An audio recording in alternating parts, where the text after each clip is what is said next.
the dark winter months to share their morals with their youth through those stories. In the 1870s, some people came up to Alaska. Do any of you know what they were called? Missionaries. Did everyone hear that? Missionaries. Government! We're here to help. Foreign legislation. Fur trappers, gold prospectors, Russians, they came a bit earlier, and missionaries, right? Those are the 5 groups we referred to when talking about first contact with our people. You might know where I'm headed with this. They decided our ways of life were no longer proper, no longer correct.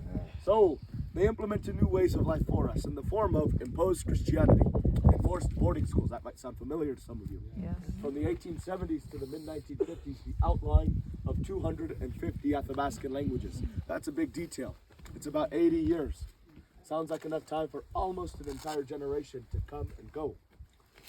Our culture relies so heavily on language. When you take a generation not permitted to share that language with their youth, when those elders die, they take their histories, traditions, and stories with them. You lose the future of a culture.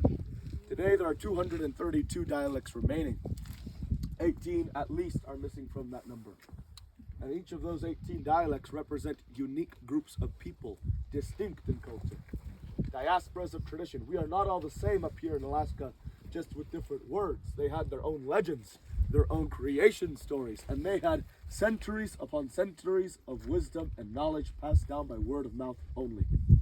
Yet only to be erased so easily from history in the span of 80 years. It is a sad subject. It's a beautiful day. I'm standing in front of beautiful people. You're the first group I've told that today. Won't be the last.